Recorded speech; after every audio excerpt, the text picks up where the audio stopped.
So good evening to all of you. I am delighted to welcome you to the Associates of the Boston Public Library's 5th Pierce performance, Faces of Phillis. I'm Alice Lee, and I'm chair of the Associates of the Boston Public Library. This year's Pierce performance is celebrating the 250th anniversary of the publication of Phillis Wheatley Peters' poems of various subjects, religious and moral.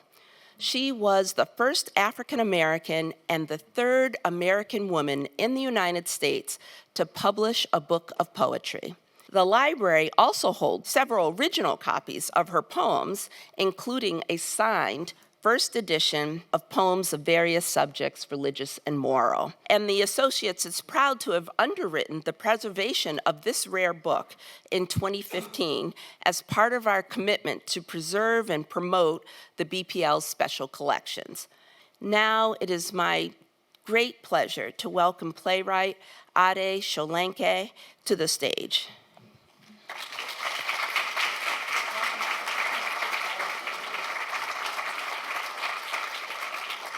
Good evening. Thank you so much, Alice. Thanks for that wonderful introduction. Thank you to all of you for being here with us. I'm Adeola Solanke. I'm really honored to be here to help celebrate and honor this wonderful anniversary. This was me a few weeks ago upstairs, fangirling over one of the letters. And my work this project has been developed for now almost 10 years. Faces of Phillis is an outgrowth of two other projects. The first was my play, Phillis in London. And all of them, one play which actually finished yesterday was Phillis in Boston. This presentation today is two new scenes, but they're all within a family of theatre and engagement material, which is to be entertaining, but also to offer history and to contribute to the public memory of her life and times.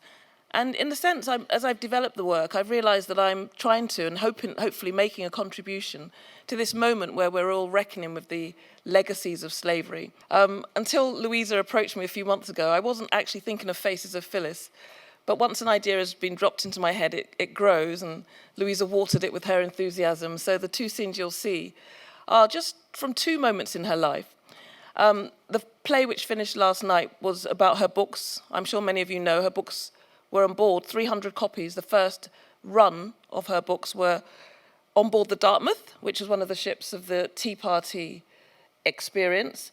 There's so much to this story that inspired me, but this quote from the wonderful Toni Morrison was really like an anchor for the material as I developed it and grew it. This notion that she was a contradiction in terms. A literate slave, Toni says, is supposed to be a contradiction in terms. And her book, Mouthful of Blood, explores this concept in more detail. So Phillis's extraordinary achievement, not just learning to read and learning to write, but learning to read and write poetry, and then being published. I'm sure there were lots of other Africans who were writing secretly if they were on plantations where in many instances they were prohibited by law. I don't think that was the case here in the North, but I'm sure she wasn't the only one writing, but she was, because of her circumstances, published. A lot of this history, as I've explored it, has been very disturbing, has been very upsetting, and yes, it's sometimes made me furious, but I've always kept in mind this final point that as somebody who loves literature and I love history, if it's just history that makes me feel proud and happy, and I am a proud Londoner, I always say I'm happy to have been born and raised in West London, but I'm not proud of everything we have done. So I remind myself that if I only want to feel good, I'm probably not really studying history. We'd like to ask you to enjoy and stay and contribute to our conversation, which will follow the two short scenes. But now I'd like to ask you to help me welcome the wonderful cast for the very first scene of Faces of Phillis, and the first scene is called Reflections. Thank you very much. Scene 1, Reflections. Phillis Wheatley, 19, and Scipio Moorhead, 15, in a garden. The end of a summer day. She's writing, he's drawing. Scipio, why are you drawing so fast? Because the light is going. No, because you want to try to see Dinah before going home. Maybe. In any case, I'm finishing when the light goes. Ober Tanner, 23, enters. She's tiny and mighty. Hallelujah! Here you are. Obor, you're late. With your directions, I thought you said the house was near the Liberty Tree. Ashmuti's Lane, South End? That's right, isn't it? Yes, but she's country. She shoots him a mean look. Well, I'm not from Boston. I'm sorry. To a young African writer. To a young African painter. Black woman. Black man. My big sister. My little brother. Come on, you two. The light has almost gone. Faces of Phillis, Scene 2, Rebirth. August 1781, Sunday afternoon, a farmhouse, Middleton, Massachusetts. Phillis Wheatley Peters, 26, sits swaddled in blankets. She's slight and dark. Ober Tanner, 30, much sturdier, feeds her some soup. John Peters, 32, her husband, enters. He's careworn and imposing, vibrant. He drops his bag and hugs and kisses Phillis. You're back early. Hello, John. How's the patient? Testing my patience. I have another surprise for you both. Wait here. He darts out. John returns, ushering in a woman, Mumbet, 37. I've arranged for a special guest to visit. This is Mumbet. I don't know. Reading and writing, that's easy for you. Writing a book of poetry. I'm better at other things. You're a first, too. The first enslaved African-American woman to file and win a freedom suit in Massachusetts. You're just like me, and we're just like the other African women, except we found a way. You teach me reading and writing, and I'll teach you healing. A cup every day. A step every day. We live on, that's all. So the later generation can live better.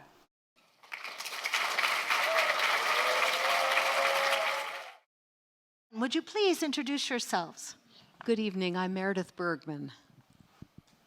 Hi, I'm Kira Singleton. Good evening. Hello again. I'm Adeola Solanke.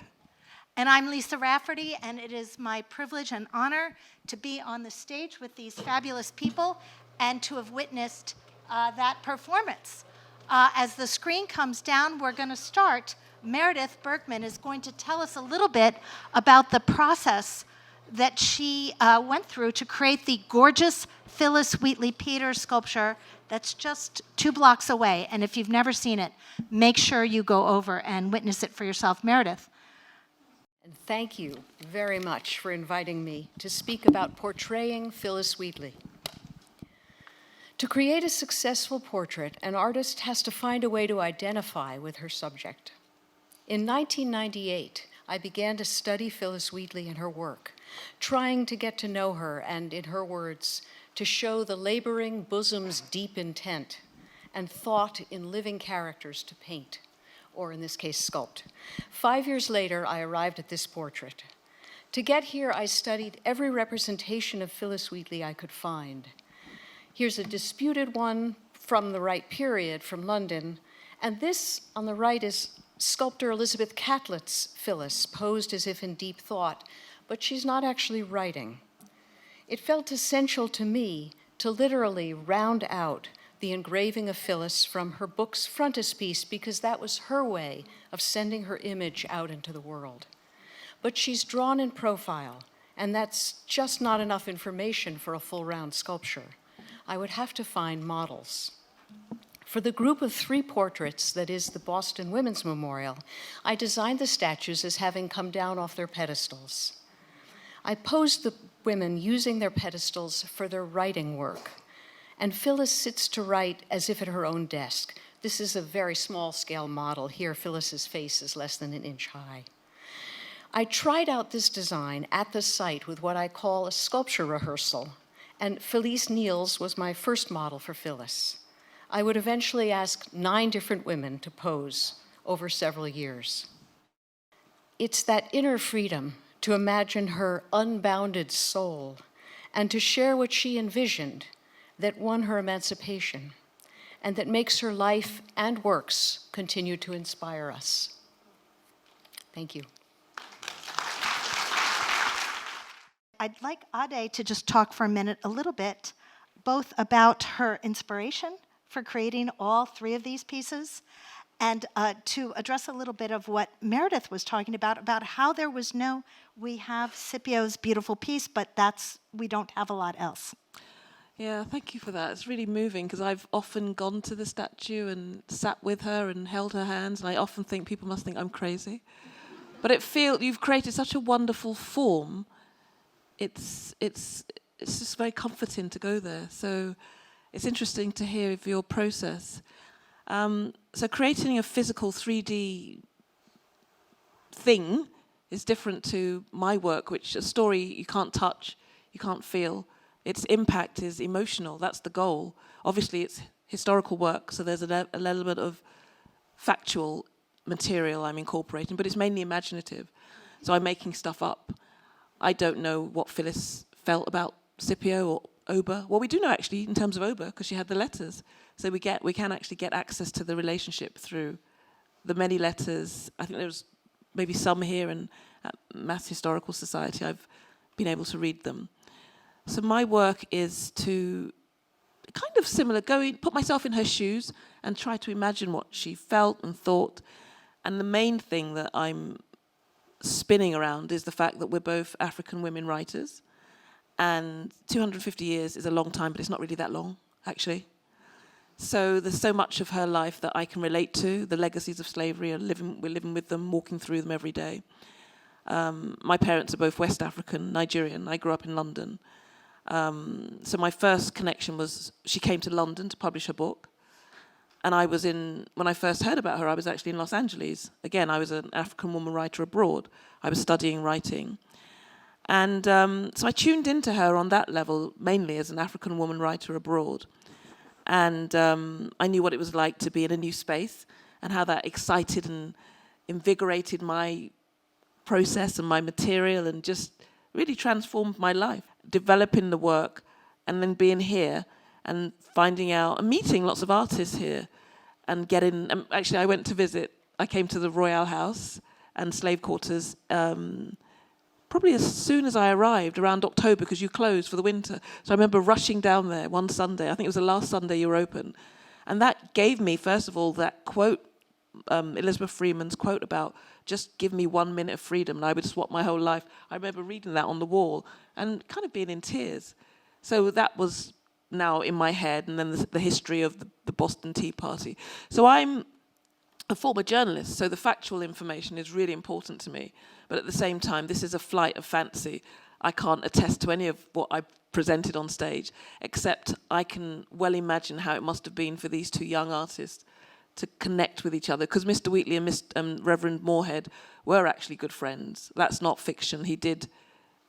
Reverend Moorhead did visit John Wheatley every day during his illness. So, it's a combination of the real, I call it the literature of fact, and then there's the made-up stuff. Chiara, you want to talk a little bit about the impact of Phillis Wheatley Peters and your work?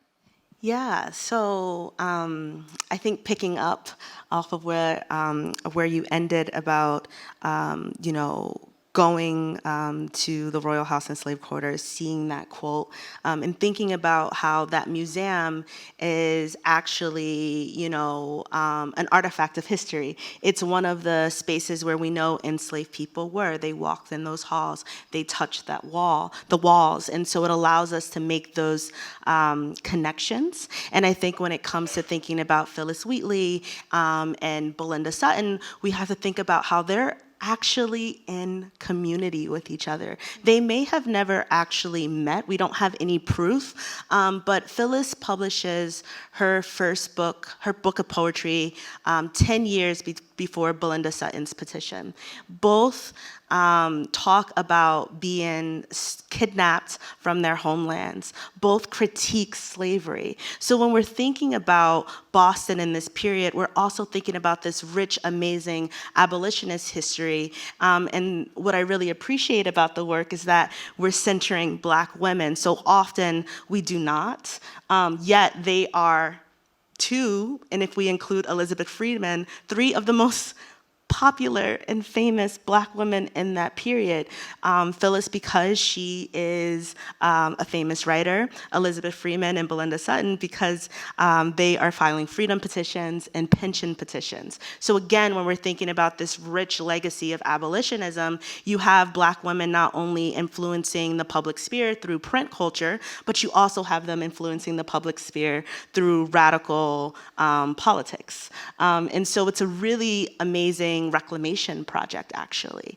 And I think that is the work that we do at the museum, is to think about how enslaved and free people are forming a very active community and really influencing and actually forcing the end of slavery. Why is it important that we're talking about Phillis Wheatley Peters now in 2023? Let's go Meredith and then back to Kara. She's a historical figure of enormous richness, but also of such mystery that she can be rediscovered and reinterpreted. Yeah.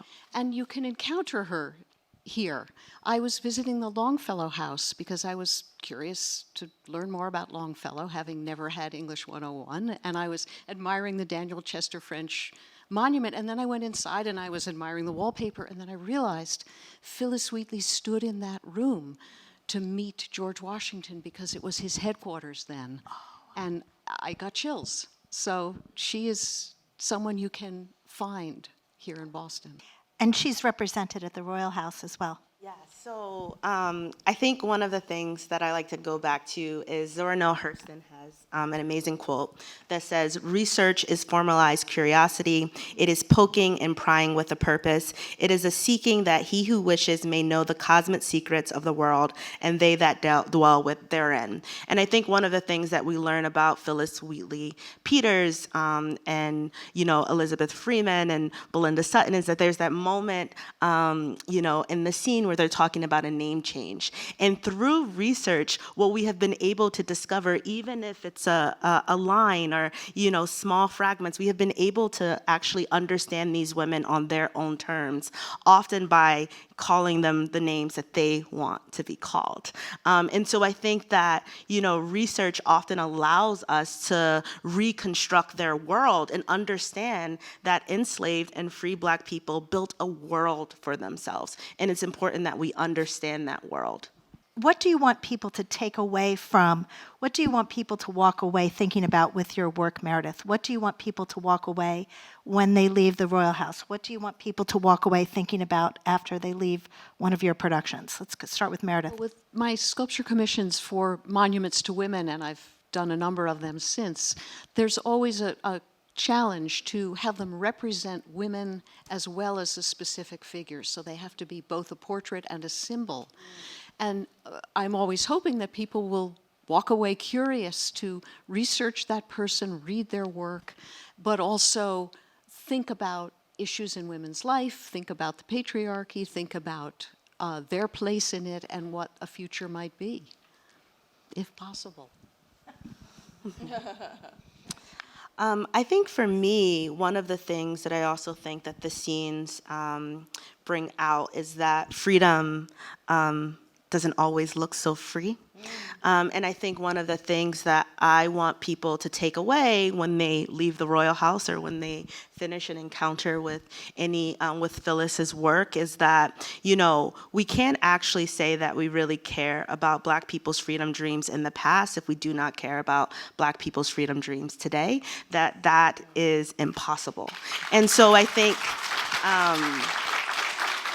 that we should be utilizing their work and their politics as a blueprint for thinking and imagining and pushing the boundaries of freedom. That project doesn't just stop in the 18th century, it's very actively happening today.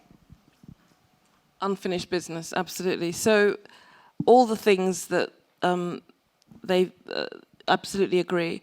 But, you know, as I said at the beginning, it's an entertainment. I want people to enjoy the story and engage emotionally with the experiences I'm dramatizing. And I think if I'm, I mean, obviously I'm not a historian. I'm very indebted to the You're a brilliant historian, work. you know. In the way in which you concentrate on facts and the I would say the truth. I'm looking for another kind of truth is my point. So I've got permission to distort and finesse and tweak and, you know. But I do want people to, it's about centering African women. I want to have African stories center stage. So you're not the best friend or the girlfriend or the wife. I want the stories to be about the emotional life and purpose and personhood of African women. I feel that, you know, we have to honor her, celebrate her, to pick up on the word you used. It's about honoring an ancestor who made such a contribution to world culture. I always say she emancipated Europeans. Lots of people didn't realize, didn't actually believe the lies about so-called European superiority. And she made a difference. We are very, very honored to have the Poet Laureate of the City of Boston, Portia Adeola, is going to close our program.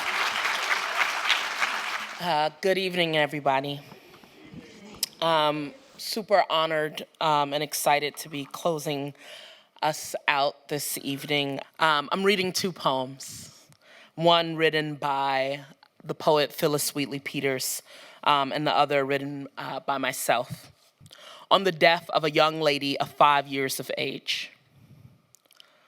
From dark abodes to fair, ethereal light, the entrapped innocent has winged her flight. On the kind bosom of eternal love, she finds unknown beatitude above. Let then no tears for her henceforward flow, no more distressed on our dark vow below. Calm in the prosperous and adverse day, adore the God who gives and takes away. I him and all, his holy name revere, upright your actions and your hearts sincere, till having sailed through life's tempestuous sea, and from its rock and boisterous billows free, yourselves, safe landed on the blissful shore, shall join your happy babe to part no more. And then I'll close us out on a poem called The Phillis, 1761, thinking about how we will continue to memorialize and think about and ring out the name of the poet Phillis Wheatley Peters outside of this event and outside of this anniversary, right? How will we always be thinking of her and holding her and living in the truth, in the wake of the truth of her and her work. And also thinking about the fact that the Wheatleys named her after the ship she came in on. And that's just one of the truths I can never escape or I feel trapped inside of. And so this poem is a grid or cell of sorts and can be read many ways. And again, it's called The Phillis, 1761. And it begins with an epigraph from the poet Phillis Wheatley Peters that reads, "By what sweet name and in what tuneful sound will thou be praised? A vessel can be a shipped prison, to which its purpose is to haul precious cargo. A girl, however priced, can be both ship and cargo, to which her purpose is to haul pretty cargo. A girl, however precious, can be shipwrecked.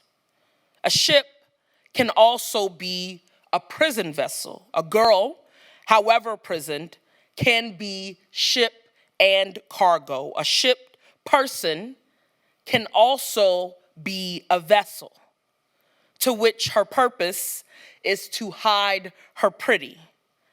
A vessel can be a shipped person, to which its purpose is to haul petty cargo. A girl, however wrecked, can be a vessel. Thank you all so much.